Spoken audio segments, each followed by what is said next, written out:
Bismillahirrahmanirrahim. Assalamualaikum warahmatullahi wabarakatuh. Alhamdulillah. Alhamdulillahilladzi arsala rasulahu bil huda wa dinil haq lidhhirahu 'alad dini kullihi walau karihal musyrikun. Asyhadu an la ilaha illallah wahdahu la syarikalah wa asyhadu anna Muhammadan abduhu wa rasuluh. Allahumma shalli wa sallim wa barik ala nabiyyina Muhammadin wa ala alihi wa ashabihi wa man tabi'ahum bi ihsanin ila yaumiddin. Allahumma inna nas'aluka 'ilman nafi'a wa rizqan thayyiba wa amalan mutaqabbala, amma ba'd. Ayo ikhwah fidakumullah, alhamdulillah kita memuji Allah Subhanahu wa taala atas segala limpahan nikmat serta karunia-Nya sehingga kita masih bisa kembali melanjutkan membaca kitab Al-Mulakhas fi Syarh Kitab Tauhid yang ditulis oleh Syekh Shalih Fauzan hafizahullah taala. Mudah-mudahan apa yang kita lakukan itu mendapatkan ridho dari Allah Subhanahu wa taala, dicatat sebagai amal soleh dan kita diberikan ilmu yang bermanfaat dan amal yang soleh. Amin ya rabbal alamin. Ikhwas sekalian, terakhir kita sampai pada bab al-khauf minasyirki, yaitu bab takut dianjurkannya atau disyariatkannya kita merasa khawatir, merasa takut dari kesyirikan. Kemudian penulis Syekh Muhammad membawakan hadis yang lainnya. Kita lihat di sini bismillahirrahmanirrahim. Qala al-musannifu rahimahullahu taala rahmatan wasi'ah wa rafa'ana bi ulumihi fi dari amin. Wa fil hadisi, dan di dalam sebuah hadis, al hadis yang dimaksud adalah al hadis alladzi rawahul imamu Ahmadu wa Tabrani wa Ibnu Abi Dunya wal Baihaqi. Itu dalam sebuah hadis yang diriwayatkan oleh Imam Ahmad, Imam Tabrani, Imam Ibnu Abi Dunya, dan Imam Al-Baihaqi. Apa isi hadisnya? Kata beliau, akhwafu ma akhafu alaikum. Akhwafu ma akhafu alaikum, ay maksudnya asyaddu khaufan akhafuhu alaikum. Yang sangat takut aku takutkan kepada menimpa kalian. Artinya yang paling aku takutkan menimpa kalian. Apa? Asyirkul asghar. Jadi yang paling Rasulullah SAW takutkan menimpa kalian adalah syirik asghar. Fasu'ila anhu. Kemudian Rasulullah ditanya, apa itu syirik akbar? Syirik asghar. Faqala, kemudian Rasulullah menjawab, ar-riya'u. Riya. Apa itu riya? Riya maksudnya adalah idharul ibadati, menampakkan ibadah, mendohirkan ibadah, menunjukkan ibadah likos di ru'yatin nas, untuk tujuan dilihat oleh orang lain, laha terhadap ibadah tersebut, fayahmidunahu alaiha. Kemudian orang-orang pun memuji dia karena ibadah tersebut. Ini namanya riya. Riya berarti berdiri di atas dua qayd ya, dua keterangan, yaitu ibadah, menampakkan ibadah supaya dilihat orang, kemudian dan supaya dipuji orang, supaya dilihat dan dipuji orang. Hanya nanti kalau dia menampakkan ibadah tapi niatnya bukan untuk dipuji, misalkan niatnya memang murni untuk berdakwah, murni untuk ngajarin orang, kan kadang-kadang gitu ya, ada orang menampakkan ibadah itu tujuan untuk ngajarin bahwa saya boleh loh ibadah dengan bentuk seperti ini, maka itu bukan riya, begitu.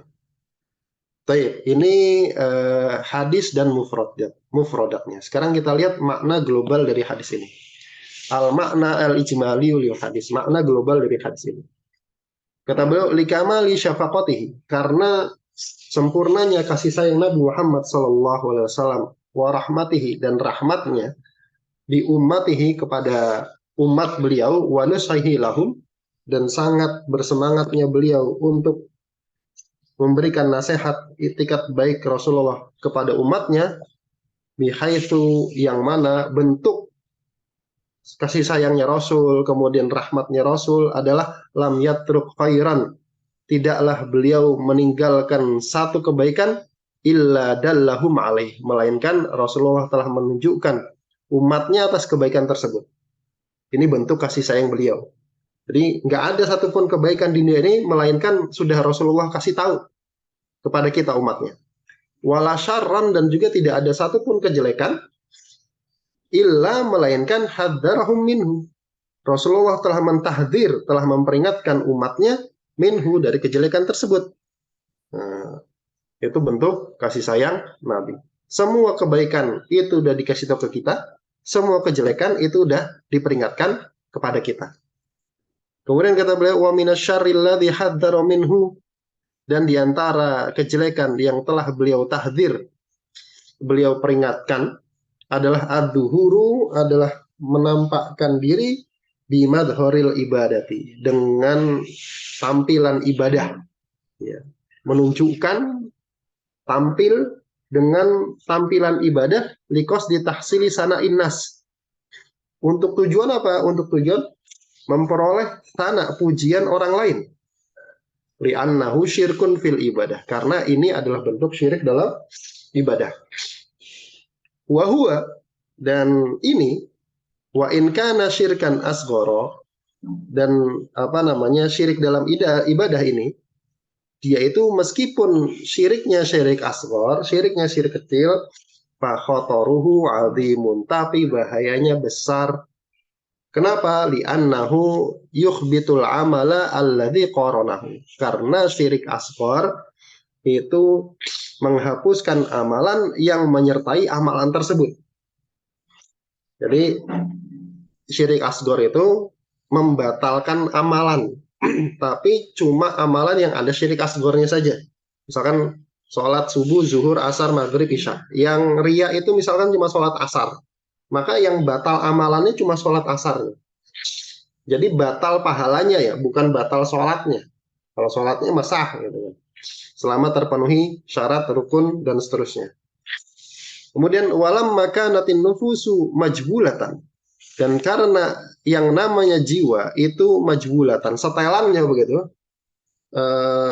diciptakan ala mahabbatir ri'asati, di atas kecintaan terhadap kedudukan, terhadap posisi wal manzilati samat, kedudukan dan popularitas, fi qulubil khalqi, di hati orang, di hati makhluk, illa man sallamallahu, kecuali orang yang Allah Subhanahu wa taala selamatkan, kana hadza akhwafu ma yukhafu 'ala sholihin. Maka ini ria ini lebih ditakutkan 'ala sholihin, menimpa orang-orang soleh, ya.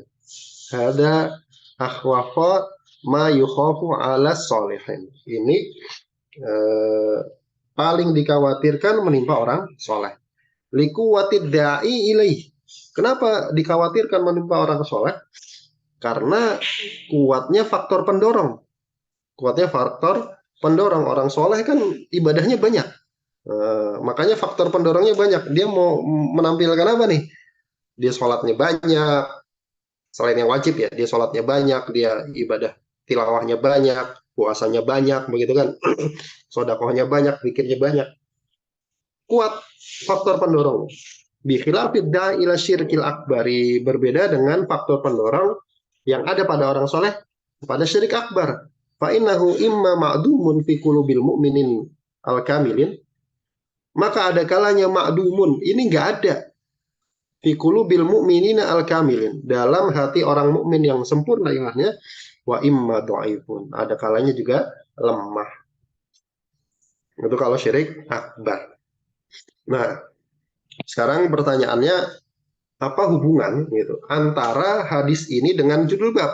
Judul babnya dianjurkannya atau disyariatkannya merasa khawatir dari syirik. Kok dibawakan hadis ini? Beliau munasabatul hadis lil bab, hubungan antara hadis ini dengan bab, anna fihil khaufa minasyirkil asghari. Bahwasanya di dalam hadis ini terdapat anjuran untuk khawatir dari syirik asghar. Kama anna fil ayataini qablahu, sebagaimana di dalam dua ayat sebelumnya, al khaufa minasyirkil akbari, itu ada anjuran untuk merasa takut dari syirik akbar. Di sini Rasulullah bilang, saya takut, yang paling saya takutkan menimpa kalian. Nah, berarti Rasulullah aja takut menimpa kita begitu, apalagi kitanya begitu. Al-babu syamilun linnaw'aini, maka babnya itu mencakup dua jenis syirik. Jadi yang dikhawatirkan itu jangan syirik akbar aja, tapi juga syirik asghar, begitu. Taib.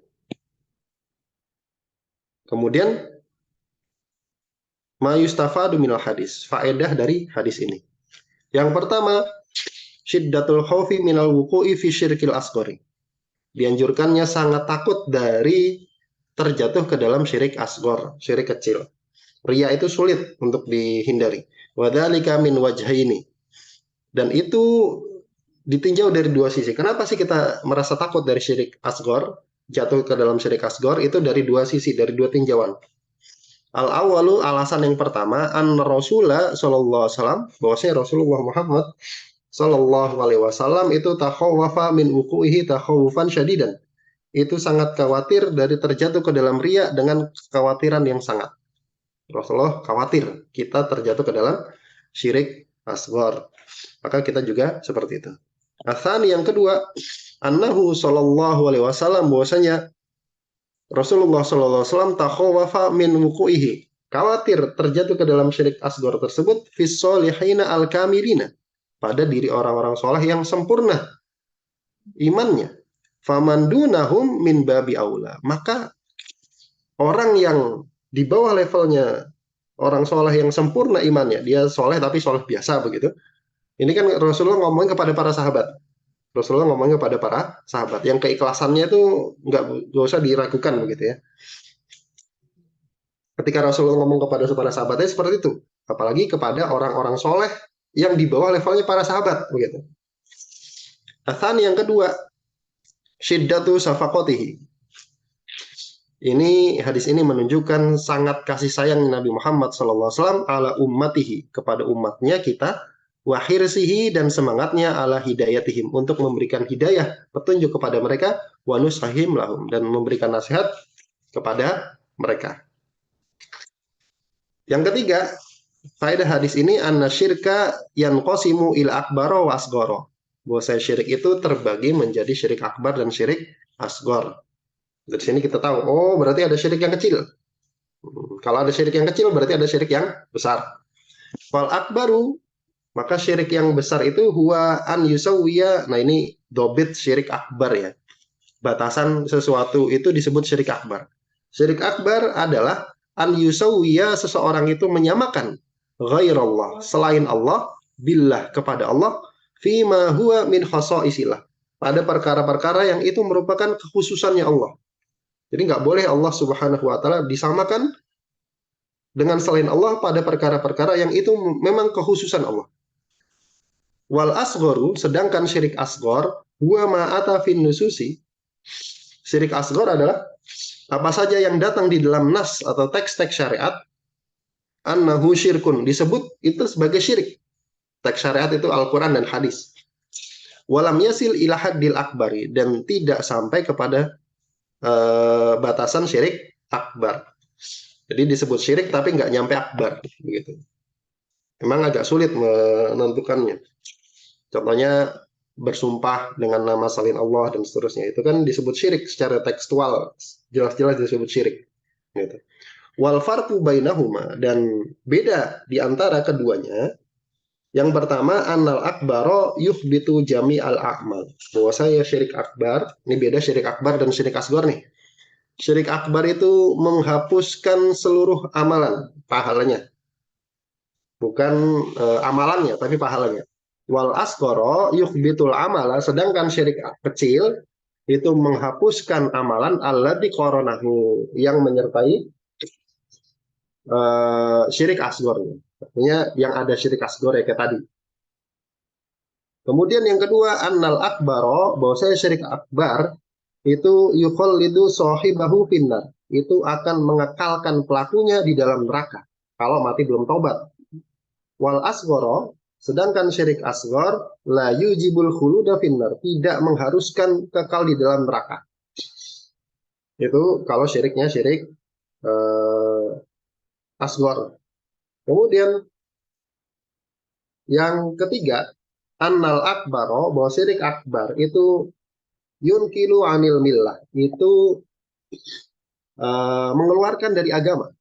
Wal asghara, sedangkan asghar, syirik asghar, la yumkinu alil millah, tidak mengeluarkan dari agama. Itu bedanya syirik akbar dan syirik asghar. Begitu. Wallahu a'lam. Kemudian beliau membawakan hadis yang lain. Kata beliau, wa an Ibnu Mas'udin radhiyallahu ta'ala anhu, dari Ibnu Mas'ud radhiyallahu ta'ala anhu, anna Rasulullah sallallahu alaihi wasallam qala, bahwa Rasulullah sallallahu alaihi wasallam bersabda, man mata wa huwa yad'u lillahi niddan dakhalan nar. Man mata, siapa saja yang mati, wa huwa, dalam keadaan dia yad'u, berdoa, beribadah. Yad'u, ad-du'a huna, berdoa di sini, huwa su'al, adalah, yang dimaksud adalah meminta-minta. Yuqalu, dikatakan da'ahu idza sa'alahu wastaghosa bihi. Seseorang itu berdoa kepada orang lain apabila dia meminta kepadanya atau beristighosah kepadanya. Jadi doa di sini maksudnya adalah minta-minta. Minta-minta, berdoa. Siapa saja yang berdoa, dalam keadaan dia berdoa, dia menyuruh lillah, untuk Allah, niddan, tandingan. An-niddu al-mislu wasyabihu, yaitu yang serupa atau yang semisal. Dakhalan nar, maka dia akan masuk neraka. Jadi kata Rasulullah SAW, siapa saja yang berdoa, siapa saja yang mati dalam keadaan dia berdoa kepada selain Allah, untuk Allah itu tandingan, maka dia masuk neraka. Kita lihat makna global dari hadis ini. Al-makna al-ijmali lil hadis. Makna global dari hadis ini. Kata beliau, yukhbiru ar-Rasul sallallahu alaihi wasallam, Rasulullah Muhammad sallallahu alaihi wasallam mengkabarkan, anna man ja'ala lillahi syabihan. Siapa saja yang menjadikan bagi Allah itu ada syabih, ada tandingan, wa mathilan, dan ada yang serupa dengan Allah, fil ibadati, di dalam ibadah, khususnya di dalam ibadah. Kan tandingan untuk Allah, serupa untuk Allah kan banyak. Kalau dalam penciptaan bagaimana, ya syirik gitu. Tapi ini bahasnya tentang ibadah. Bahwasanya siapa saja yang menjadikan untuk Allah ada tandingan atau yang serupa di dalam ibadah, artinya dia beribadah kepada sesuatu selain Allah tersebut, yad'uhu, dia berdoa kepadanya, wa yas'aluhu, dia minta-minta kepadanya, wa yastaghiitsu bihi, kemudian dia beristighosah kepadanya. Istighosah itu minta waktu kepepet.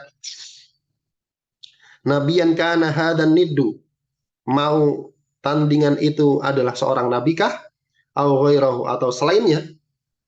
Artinya mau statusnya nabi yang dijadikan tandingan untuk Allah itu, dia minta-minta kepada nabi, berdoa kepada nabi, bahkan Nabi Muhammad sekalipun, wastamarra ala dzalik, kemudian dia tetap bertahan di atas amaliyah tersebut, tetap kekeh berada di atas kesyirikannya tersebut, ilal mamat, sampai mati. Ailam yatub minhu qoblal mamat, maksudnya belum sempat bertobat sebelum mati, sebelum meninggal. Fa inna masirahu, maka sesungguhnya tempat kembalinya adalah ilan nari, kepada neraka, li annahu musyrikun, karena dia seorang musyrik, wa tikhadun niddi ala nau'ain. Nah, karena dia seorang musyrik. Nah, ittihadun nid, mengangkat tandingan, itu ada dua jenis. Al-awalu, yang pertama, an yaj'ala lillahi syarikan fi anwa'il ibadati, itu seseorang menjadikan untuk Allah itu sekutu di dalam jenis-jenis ibadah, au ba'diha, atau sebagian ibadah. Fahada syirkun akbaru, maka ini syirik akbar, sahibuhu mukhalladun finnar, maka pelakunya dikekalkan di dalam neraka. Ini jenis yang pertama. Jadi mengangkat tandingan untuk Allah itu ada dua jenis. Yang pertama, mengangkat tandingan di dalam ibadah atau di dalam sebagian ibadah, maka ini syirik akbar. Kemudian jenis yang kedua, asani makana minal syirkil asghari, mengangkat tandingan untuk Allah, mengangkat sekutu untuk Allah, tapi bentuknya syirik asghar, bentuknya syirik kecil. Kaqauli rajuli, sebagaimana ucapan sebagian orang, masya Allah wa syi'ta walallahu wa anta, demi masya Allah, atas kehendak Allah dan kehendakmu, walaula Allahu wa anta. Kalau bukan karena Allah dan kalau bukan karena kamu. Ya, pakainya dan berarti dia menyamakan Allah secara bahasa nih sebenarnya. Ini kan secara bahasa. Nanti ini ada pembahasan khusus ya tentang Masya Allah wa syi'ta, dengan kehendak Allah dan kehendakmu. Berarti dia menyamakan kehendak Allah dan kehendak orang. Secara bahasa padahal, secara bahasa. Tapi ini tetap terlarang. Kenapa? Karena ditutup pintunya. Nanti kita lihat ada pembahasan tersendiri ya. Insya Allah nanti. Wa nahwa dzalik, dan yang semisalnya. Mimma fihi al-atfu bil wawi ala lafdil jalali. Dari hal-hal yang itu mengatofkan, menyambungkan dengan huruf wawu. Ni wa itu, dengan huruf wawu. Ala lafdil jalalah, dengan atas lafdul jalalah. Lafat Allah. Lafat Allah.